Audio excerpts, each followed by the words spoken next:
Hello, bienvenue dans un nouveau carnet de bord. Aujourd'hui on est samedi et je m'apprête à partir à Paris et donc du coup là on y va en voiture cette fois parce qu'on a des choses à faire, à monter, et donc pour le coup je vais partir et là je dois emmener un véhicule, donc je vais avoir 1h30 rien que pour moi toute seule dans la voiture à pouvoir écouter mon livre audio. Je viens de connecter mon téléphone et donc j'ai commencé Felicita de Serena Giuliano. Et donc du coup voilà, là je suis au chapitre 4, c'est parti pour 1h30 sur Nextory pour écouter un livre audio. A plus. Hello, aujourd'hui on est dimanche et je suis au soleil à Paris, enfin au soleil. J'ai quand même une veste et un jean parce que quand je suis partie à pied de mon appartement, ils annonçaient 15 degrés, donc j'étais vraiment pas sûre. Mais ça va, là au soleil il fait super bon. Je viens de me faire un café, je suis chez ma meilleure amie qui habite à 800 mètres de mon appartement, donc à Paris, et je garde son chat. Donc ce que j'ai fait, c'est que je suis partie, j'ai laissé mon mari dormir parce qu'on est arrivé très tard dans la nuit. Et du coup j'ai écouté mon livre audio Felicita sur la route pour venir jusqu'ici. J'ai 15 minutes, 20 minutes en traînant des pieds, donc c'était plutôt cool. Et puis là ce que je vais faire, c'est que je l'ai sorti un petit peu, sa petite non, elle est grosse maintenant, hein, elle a bien grandi. J'essaye de vous la montrer, Denise, son petit chat là, sa petite femelle. Et voilà, donc je l'ai laissé sortir un peu, je prends mon café, je vais prendre le temps de continuer d'écouter Felicita qui est vraiment super bien. Donc dans cette histoire en fait on va suivre Valentina qui organise des mariages au bord du lac de Côme. Et en fait au tout début du roman on se rend compte que c'est la saison, c'est le début de saison des mariages et elle vient de perdre sa meilleure amie Azura. Elle est l'heureuse marraine de la fille d'Azura et qui a quelques mois, et elle est complètement dévastée. Valentina, elle sait pas comment accepter, comment se relever de cet accident, et du coup mon Ninette elle est revenue. Voilà. On est bien là, t'as fait ton petit tour? Non, voilà, petite gratouille. Et bref, Valentina, elle sait pas trop comment se remettre de la mort de sa meilleure amie. Et du coup, c'est à la fois tendre et drôle, parce qu'en fait, elle décide de raconter à sa filleule, par le biais d'emails, l'histoire de l'amitié avec sa mère. Et c'est très très touchant. Bon, je crois que je suis réquisitionnée pour des câlins. Donc, elle est pas mince, hein. Elle est pas mince. Mais bon, elle m'aime bien. Les chats m'aiment bien. Oh, gno. Donc voilà, c'est un peu l'histoire de Valentina durant cette saison des mariages où elle aussi entre bonheur pour ses clients et en même temps peine totale pour elle, pour sa filleule, et puis elle est dans son deuil et elle a pas grand monde pour l'aider. Enfin du moins elle a beaucoup d'amis, mais elle est seule, elle est pas en couple ou quoi que ce soit, et on sent qu'il y a une faille aussi derrière sa vie perso à elle, et voilà, donc on va essayer d'en apprendre plus. C'est très chantant, c'est très italien, on est au lac de Côme, il fait beau, on est aussi à Milan, on boit des spritz, on mange du prosciutto, enfin vraiment c'est hyper agréable tout en étant un sujet très sérieux et très difficile. Donc voilà. Non Denise, ne commence pas à jouer avec mes pieds. Tu veux que j'aille chercher le laser? On joue un peu? Oh oui, câlinou. Voilà. Bon je reviendrai vous parler plus tard. J'ai pas du tout avancé mon livre papier par contre. Du coup, je suis que en mode livre audio. Et là, je vais l'écouter encore un peu. Puis de toute façon, j'ai mon retour à pied qui sera aussi consacré à l'écoute du livre audio.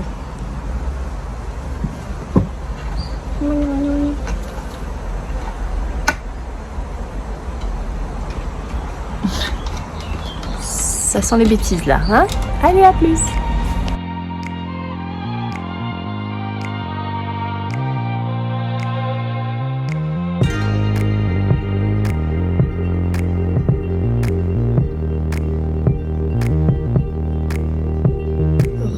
On est Dimanche soir, c'est la fin de journée et je suis en mode canapé. Et du coup, j'ai avec moi 2 lectures japonaises. Donc c'est ce que je vais essayer de lire là un petit peu avant d'aller dîner, enfin pour cette fin de journée. Donc du coup, je suis toujours dans ma lecture des recettes, le restaurant des recettes oubliées de Asashi Kashiwai. J'ai lu une centaine de pages. Donc j'ai pas beaucoup avancé. Mais c'est tout mignon, c'est tout doux. On va être dans un petit restaurant tenu par un père et sa fille un peu perdu. Vraiment pas le restaurant connu, reconnu, vraiment très très perdu. Et en fait c'est un peu que les contacts ou les habitués qui vont dans ce restaurant. Et il y a une espèce de succursale où on peut demander au chef et à sa fille de préparer une recette qu'on a en mémoire mais qu'on ne connaît plus ou qui est rattaché à un souvenir et en fait il y a tout un questionnaire pour connaître la personne, pour lui refaire et lui recréer l'émotion et la sensation et le souvenir de la fameuse recette. Et donc on suit voilà les histoires de ces personnages, donc à chaque fois il y a un client, une recette en particulier, une histoire, son histoire, et on avance un petit peu comme ça. Donc c'est tout mignon, c'est tout doux, ça donne faim. J'aime beaucoup, voilà, il y a plein de plats qui sont aussi que j'ai pu goûter, notamment grâce à l'expérience de chez J'ai lu. Donc j'ai vraiment en plus, on va dire le souvenir mémorable du son et des couleurs, on va dire, du goût hein, probablement. Et voilà, et donc j'aime vraiment beaucoup, c'est tout mignon. Voilà, après c'est pas non plus dingos, hein, mais ça se laisse bien lire, ça fait du bien.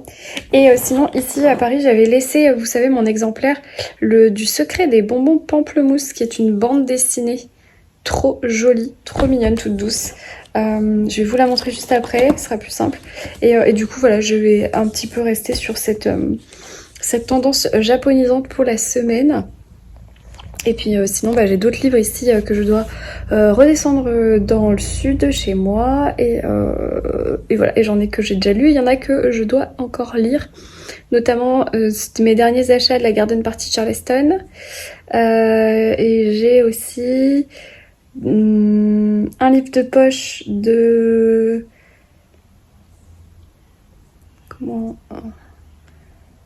j'ai un livre de poche voilà, de Céline Dangean, et j'ai un livre que j'avais pris au Mexique et que j'ai pas encore lu, donc c'est Duel de Franck je sais pas quoi.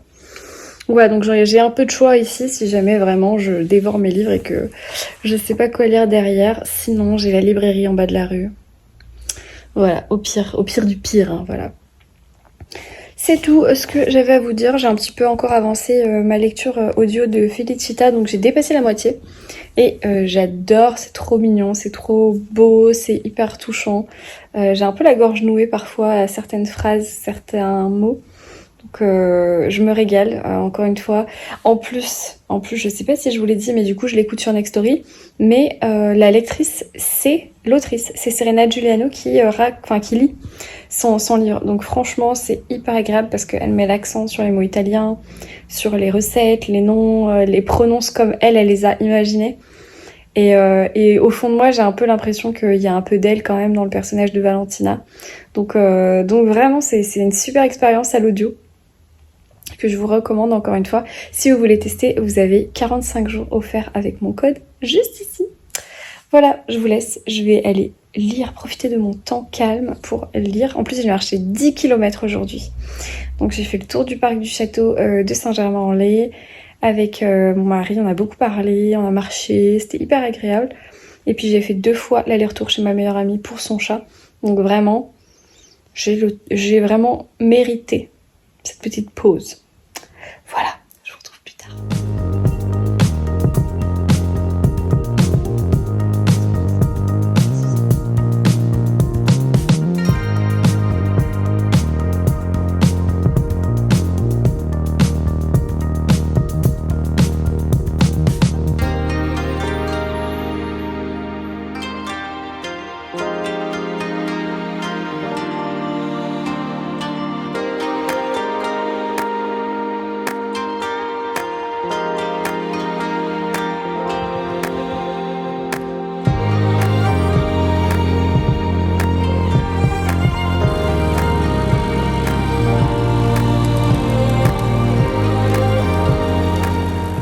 j'espère que vous allez bien. On est mardi, je suis de nouveau chez ma meilleure amie pour garder son chat.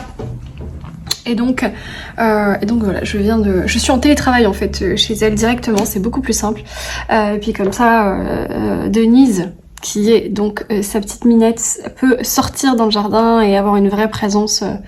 Elle est pas toute seule et je sais ce que c'est d'avoir des chats et de vouloir qu'on soit un peu là, en tout cas pour eux. Donc bref, donc je travaille, mais là c'est ma pause. Je viens de me faire un café, un petit cappuccino. Elle a la même machine que moi, c'est trop pratique. Sinon, ce que je voulais vous dire, c'est que du coup, ici, là, depuis le début de semaine, je marche beaucoup parce que je fais les allers-retours entre son appartement et mon appartement. Il y a à peu près 800 mètres, enfin c'est même pas 1 kilomètre entre nos deux appartements, mais les allers-retours, je marche pas mal. Et du coup, je viens de terminer ma lecture audio de Felicita, de Serena Giuliano, et j'ai pleuré, vraiment ça a été une lecture extrêmement touchante pour moi. Je pense que c'est très très personnel parce que en fait on va suivre Valentina qui organise des mariages au bord du lac de Comme en Italie, et en fait elle a perdu sa meilleure amie. Elle a perdu sa meilleure amie et elle s'en remet pas vraiment. Et en même temps, elle a donc une filleule, donc la fille de sa meilleure amie, qui a, je pense, 1 an ou 1 an et demi ou 2 peut-être au début du roman. Et en fait, ben, elle joue son rôle de marraine. Et elle a des réflexions et des comment dire, des sentiments et des choses qui sont extrêmement vraies et extrêmement touchantes. Du coup, peut-être parce que moi ça me touche beaucoup parce que je suis jeune marraine, ma fille elle a 2 ans et demi, parce que je vis un peu les mêmes blagues qu'elle vivait avec sa meilleure amie, et que je me retrouve beaucoup en plus en étant ici en étant ici chez elle avec toutes ces images et tout ça. Et je me dis, est-ce que comment je réagirais si ma meilleure amie devait disparaître, quoi. Et ce postulat, il est terrible, et d'un autre côté, voilà, c'est la vie aussi. Et c'est aussi l'engagement qu'on a en tant que parrain, marraine envers ses enfants, comme quoi une vie peut basculer, et notre rôle, dans le meilleur et dans le pire, doit être si important. Enfin, est si important. Après, chacun le prend comme il l'entend, mais quand moi j'ai accepté, c'est vrai que je lui ai dit, mais ta fille sera la mienne. Et peut-être que c'est aussi ça qui me touche beaucoup, parce qu'ici on a aussi affaire à une petite fille pleine d'énergie. Enfin voilà, je me retrouve beaucoup dans le personnage de Valentina. Il y a des actions que fait Valentina pour sa fille Bianca, sa filleule, pardon, lapsus, qui m'ont beaucoup inspirée, et il y a plein de choses que j'ai envie de faire et de laisser à ma filleule au cas où, la vie, on sait pas. Et puis quand elle sera grande, elle saura que quand elle était petite, on était déjà là. Vous savez, cette sensation de se dire que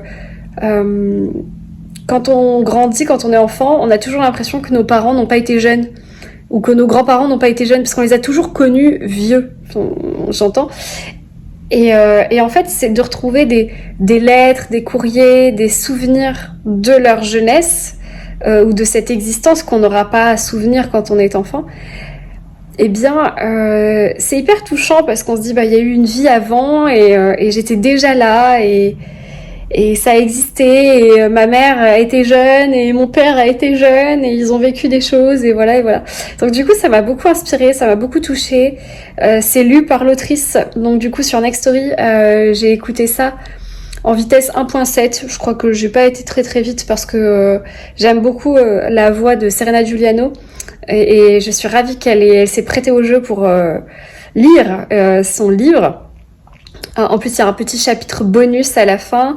Donc vraiment, j'ai beaucoup aimé cette histoire. Je vous la recommande à 1000%. Je suppose qu'en papier, c'est aussi très agréable, parce que il y a des emails, il y a des choses qui sont écrites d'une autre façon. Et donc en papier, ça doit être sympa, mais c'est vrai qu'à l'audio, c'est chantant. Les plats italiens, on a envie de manger, on a envie de boire des spritz, on a envie d'aller en Italie sous le soleil, donc ça a été très inspirant, j'ai beaucoup aimé cette lecture audio. Voilà, donc c'est tout ce que je voulais vous dire. Je vais maintenant prendre mon latte macchiato comme Valentina et je vais me remettre au travail comme Valentina et je vous retrouve plus tard pour vous parler de mes lectures. Bye. Hello, j'espère que vous allez bien. Aujourd'hui on est mercredi, je suis au même endroit. Je refais une journée café télétravail chez ma meilleure amie parce que voilà, son chat est encore tout seul là, donc au moins elle n'est pas toute seule. J'espère que vous allez bien. Alors moi ça va, d'ailleurs ceux qui me demandent comment je vais depuis mon opération, je vais un peu mieux. Je suis toujours un peu crispée à ce niveau-là de la bouche, mais ça va et j'ai eu un espèce de bleu assez gros à un moment donné, c'est particulier, mais là ça va. Donc je vais mieux, je peux pas encore beaucoup manger genre des gros sandwichs ou quoi, parce que je peux pas beaucoup ouvrir la bouche, mais ça va beaucoup mieux. Ça va mieux, ça fait déjà une semaine donc voilà, donc merci à vous pour vos petits mots. Sinon, du coup, hier j'ai terminé, je vais essayer de vous poser parce que j'ai déjà mal au bras. Là. Donc du coup, je disais, hier j'ai terminé mon livre japonais, le restaurant des recettes oubliées. Je l'ai pas pris avec moi là, mais voilà. Vous voyez très bien lequel, dans lequel je parle, que je lisais avec Flow & Books. Et vraiment, c'était vraiment trop mignon. C'était tout doux. Donc on va avoir, je crois, 5 ou 6 histoires à chaque fois, puisque ce sont des gens qui viennent dans ce restaurant et qui demandent à passer au bureau des enquêtes pour avoir une petite enquête sur le plat qu'ils ont oublié, qu'ils recherchent, qu'ils veulent de nouveau manger pour différentes raisons, soit parce que ça leur rappelle un bon souvenir, soit parce que c'était le meilleur qu'ils aient jamais mangé et ils veulent retrouver la sensation, soit c'est relié à un événement familial, soit ils sont là pour quelqu'un, enfin voilà, il y a des petites histoires comme ça. Je crois qu'il y en a 5 ou 6. Après c'est tout mignon, ça donne faim, vraiment. On fait que parler nourriture. Après, si vous n'êtes pas familier avec la culture japonaise, c'est un peu lourd parce qu'il y a genre un mot sur 10 c'est un mot japonais pour vous décrire un plat, pour vous décrire un aliment ou une ville principalement.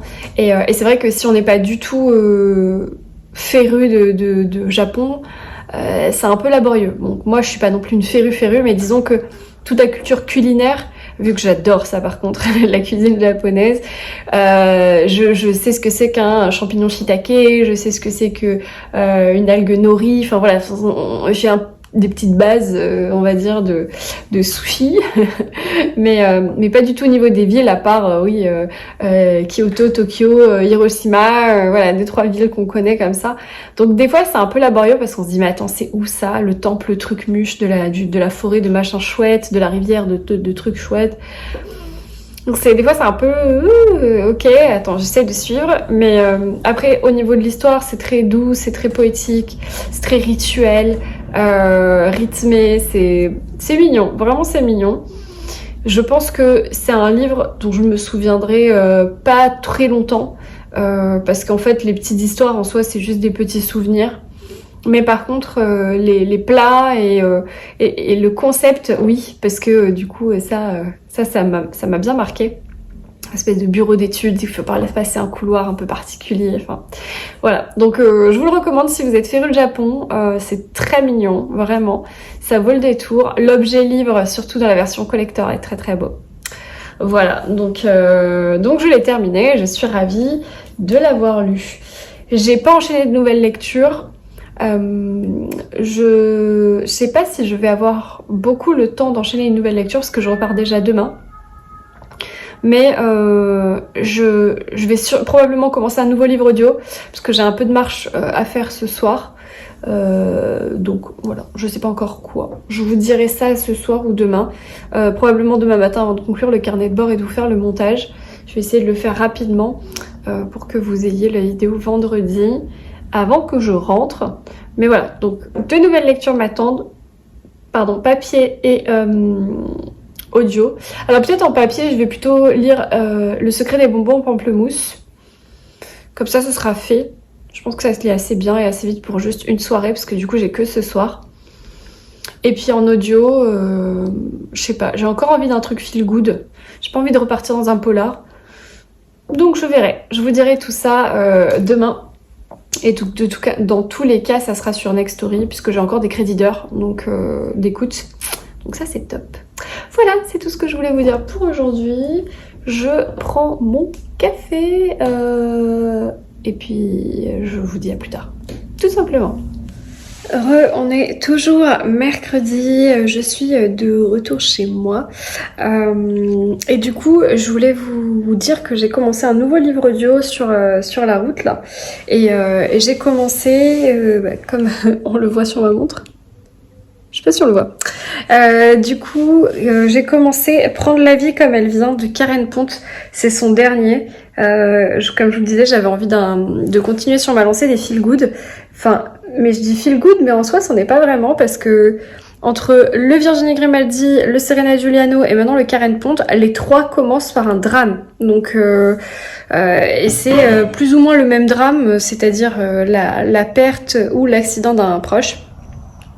Très proche et c'est vrai que bon les sujets il faudra les renouveler ou alors je fais pas exprès et peut-être que l'application me propose des livres qui sont dans la même thématique mais voilà, donc pour l'instant je suis au tout début, j'ai écouté que 4 ou 5 chapitres et du coup on va sur une jeune femme qui s'appelle Alice, qui est très amoureuse de son mari, qui a je pense une quarantaine d'années, qui est bibliothécaire et qui se retrouve un beau matin à se dire putain j'ai pris un coup de vieux et ça va pas trop et j'ai pas trop le moral et tout ça.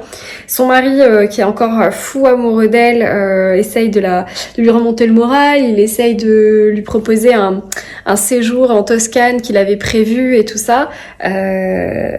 Et elle est un peu maussade, elle est obnubilée par les Jeux Olympiques de patinage artistique. On sent qu'elle a un passé avec le patinage artistique, mais au début on comprend pas trop pourquoi. Et puis en fait, à partir du moment où elle commence à reprendre un peu de vigueur en se disant bon voilà il me fallait une nuit de sommeil et ça va aller, et en fait j'étais juste fatiguée. Eh bien, l'hôpital l'appelle, son mari a eu un accident de voiture très grave. Et c'est là où la vie d'Alice s'effondre un petit peu. Voilà, donc j'en suis là pour l'instant. Je me doute qu'avec Karen Ponte, il va y avoir une belle morale, un retournement de situation, une amitié peut-être naissante ou un amour naissant ou quelque chose qui remonte la pente, enfin qui redonne du courage et des bonnes vibes. Donc du coup c'est ce que j'attends. En tout cas l'audio ça passe bien. Là je l'écoute en 1.8 et la voix de la lectrice est très bien aussi. Elle est toute douce et elle correspond bien au personnage d'Alice. Donc pour l'instant j'apprécie bien. Voilà, sinon bah là du coup j'ai arrêté parce que je vais manger et je vais prendre une petite pause déj avec Le secret des bonbons pamplemousse. Donc en fait je vais passer quelques minutes à regarder et c'est très doux au niveau du coloris. Donc voilà, je vais lire un petit peu ça et puis je vais pas commencer une autre lecture pour l'instant. On verra peut-être ce soir si j'ai envie, mais pour l'instant je vais lire cette petite bande dessinée toute mignonne de Camille Monceau et de Virginie Blanchet.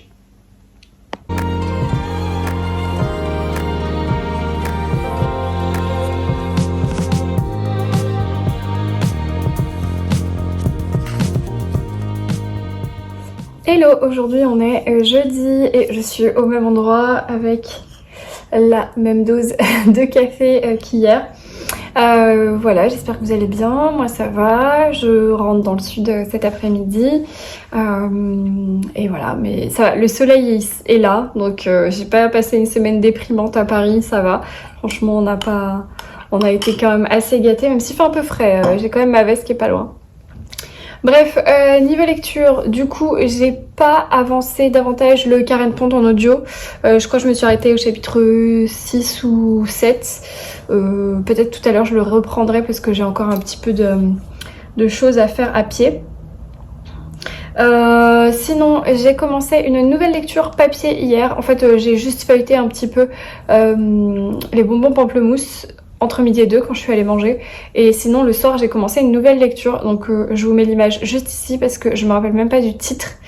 Je l'ai commencé hier soir, c'est Le Manoir quelque chose. C'est un livre que j'avais acheté avec Tatane quand je suis montée à Paris, donc la dernière fois qu'il y a eu le Garden Party de Charleston. On était passé chez Gibert et je m'étais acheté celui-là, ainsi que le livre de Lucinda Riley qui me manquait, Le Domaine de l'héritière.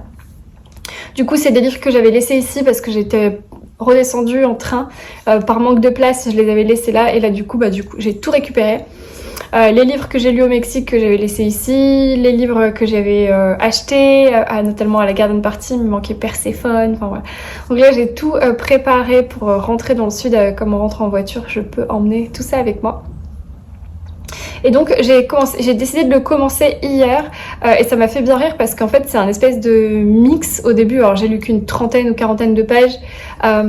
C'est un peu un mix entre les chroniques des Bridgerton et je sais pas comment dire, et un petit peu comment ça s'appelle la série de MC Beaton avec la jeune fille là, Les Enquêtes de Lady Rose. Voilà, c'est un mix entre les Bridgerton et Les Enquêtes de Lady Rose. Donc pour l'instant j'aime bien. On va suivre une jeune femme qui fait partie de la haute société londonienne, très prout-prout machin, avec beaucoup de codes, très codifiés. Et elle, sa passion, c'est de lire dans les petites annonces du journal les enquêtes et les meurtres. Sauf qu'il ne faut absolument pas qu'une lady lise ce genre de choses.